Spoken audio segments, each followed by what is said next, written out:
Bonjour, chers membres de la communauté Apprendre les mathématiques. Bienvenue sur la chaîne. Et pour tous ceux qui sont nouveaux ici, moi c'est Sian Nekan Enoch, professeur de maths TSE au Collège moderne d'Amambé. Alors c'est vraiment un réel plaisir de vous retrouver encore. Et nous le disons toujours, les membres de notre communauté sont très dynamiques.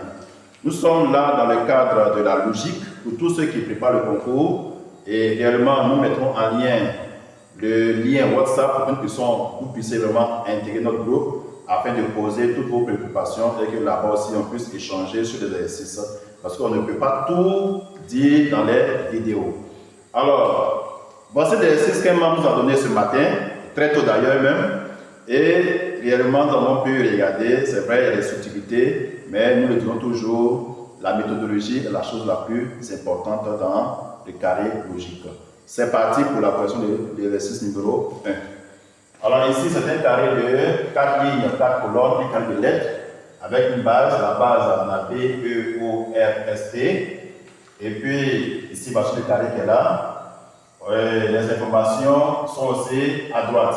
2 bien placés, plus 1 mal placé pour la première ligne, et pour la deuxième ligne. Pour la troisième ligne, on a 1 bien placé, plus 2 mal placés pour la troisième ligne, et aussi pour la quatrième ligne. Le premier constat qu'on fait, c'est que tous les éléments du carré logique sont dans la base. Donc là, il n'y a rien à supprimer. Deuxième constat, les informations ne sont pas uniques. Donc on ne peut pas supprimer une lettre en se basant sur les règles du carré logique, les règles de base du carré logique. Donc on est obligé de passer par la méthode de comptage. Donc je mets ici méthode de comptage.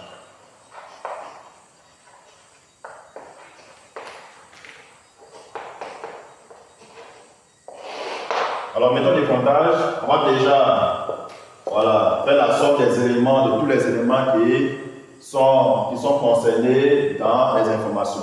Si on a 2 plus 1, ça fait 3, donc je fais ici 3, plus 2 plus 1, ça fait 3 aussi, plus 1 plus 2, ça fait 3, plus 1 plus 2, ça fait 3. Donc ça fait ici 3 fois 1, 2, 3, 4, 4, ça fait 12. Bon, donc voici un peu le nombre 12 qui va nous orienter jusqu'à la fin de notre méthode de comptage. Et comme je le dis toujours, la méthode de comptage ne nous donne pas la solution exacte. Ça nous permet de supprimer des éléments qui ne font pas partie du carré logique de la solution.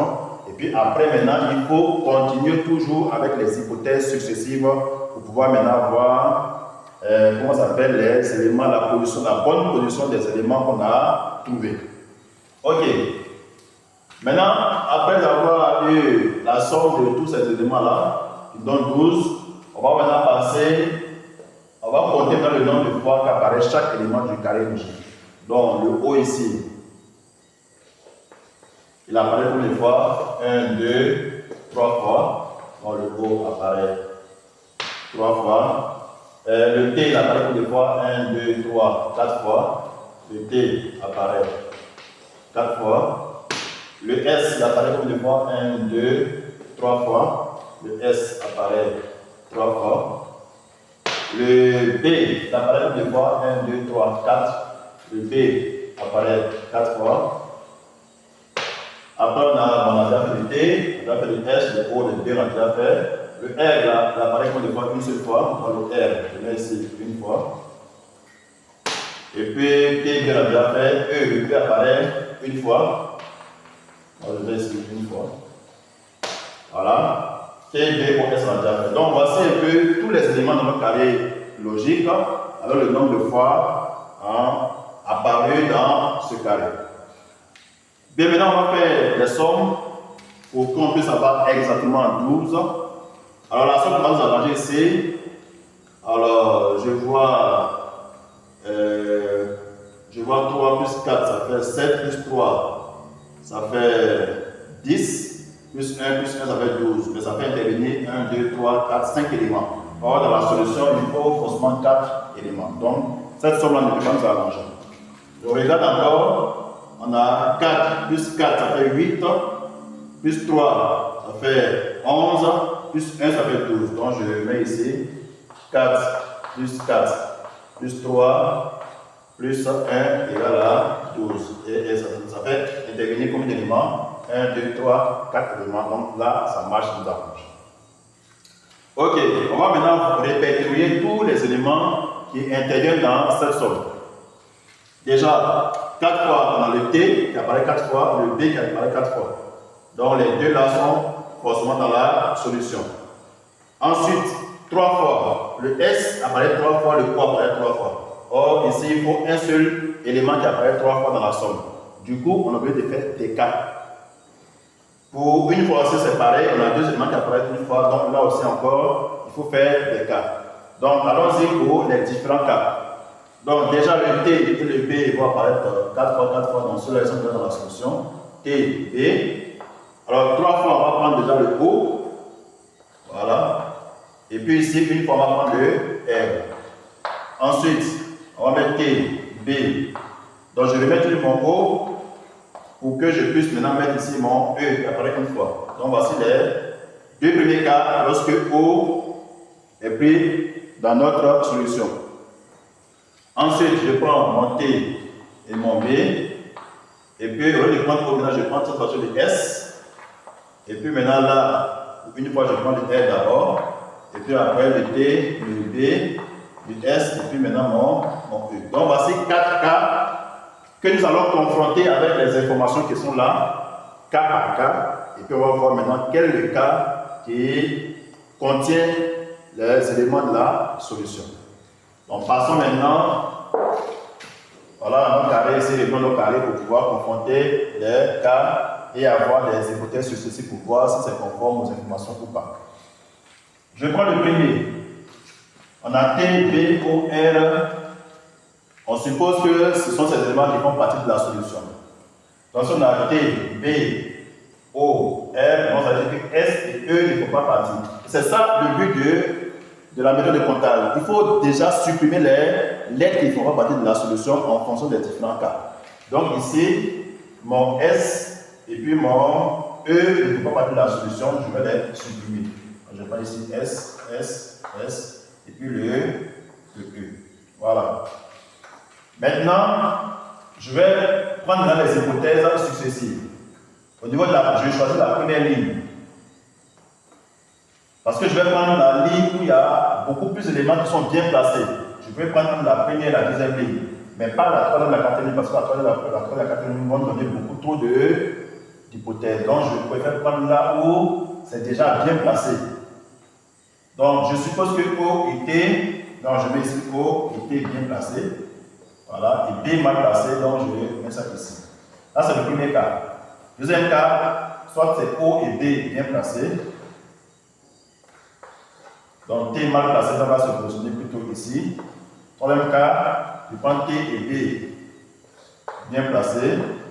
Et O mal placé, ça va se positionner ici. Voilà, voici les trois cas possibles qui émanent du premier cas. C'est trois hypothèses possibles qui émanent du premier cas. Donc, je vais confronter chaque hypothèse aux informations qui se suivent. Donc, je prends maintenant la deuxième information. Alors ici, T mal placé, parce que voici T qui est là. Je nomme ma première hypothèse. Le O mal placé, le B mal placé. Donc les trois sont carrément mal placés. Et c'est en contradiction avec l'information 2 bien placé et mal placé. Donc ça, c'est à supprimer. Ensuite, OTB ici, donc le T ici il est mal placé, le O il est mal placé, le B il est bien placé. Ça fait 1 bien placé, 2 mal placé. C'est en contradiction avec 2 bien placé et mal placé. Donc là aussi, je supprime. Là, le T il est mal placé, le O il est bien placé, le B il est bien placé.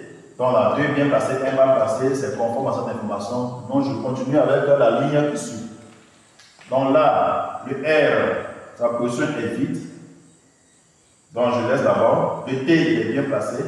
Le B il est mal placé. Donc forcément le R avec sa position qui est là, bien placé.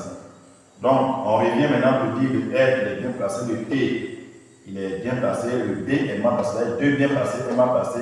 C'est en contradiction avec ça où il y a 1 bien placé puis 2 mal placés. Donc là aussi on peut supprimer. Du coup, je vois que mon premier cas, voilà, toutes les hypothèses qui émanent du premier cas sont fausses, donc le premier cas n'est pas juste. Je vais sur le deuxième cas. Alors, le deuxième cas ici, On a T, D, O, E. Alors, si on a T, D, O, E, ils font partie de la solution. Donc, ici, c'est le S et le R qui ne font pas partie de la solution. Donc, le S, là, on a déjà supprimé ici. Je remets mon E, parce que le E fait partie de la solution. C'est plutôt le R que je dois supprimer. Voilà. Donc, maintenant, je vais aller avec les hypothèses successives. Je prends O et T. La première ligne, toujours O, T. Bien placé. Puis mon P mal placé, donc je positionne ici. Ensuite, je prends ici mon O, B bien placé. Mon T mal placé, donc ici je positionne là. Et puis en fait, T, B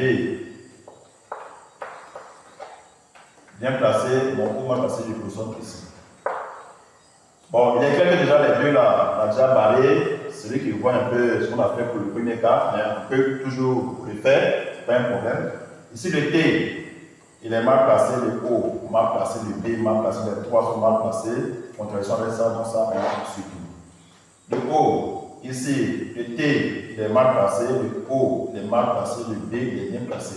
Un bien placé, deux mal placé, en contraction avec ça, deux bien placés, un mal placé, alors que ici on a un bien placé, deux mal placés, contraction. Donc là aussi, on supprime.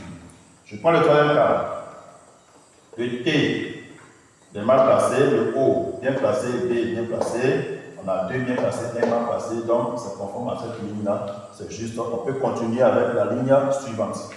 Ici, on a T, bien placé, le B, mal placé, le E ici est forcément mal placé puisque le B est déjà là. On a la seule position qui reste le E, puisque le E fait partie de la solution. C'est la première position, donc c'est ici le E. Donc je reprends pour dire T, bien placé, B, mal placé, E, mal placé, ça fait 1 bien placé, 2 mal placé, c'est conforme à cette information. Je vais sur la dernière ligne, on a T, mal placé, le B, mal placé, le O, bien placé. Ça fait 2 mal placés, 1 bien placé, c'est conforme à cette information. Donc, voici la solution de ce carré logique E, T, O, D. On n'a plus besoin de faire les autres cas ici, parce qu'on a déjà trouvé la solution.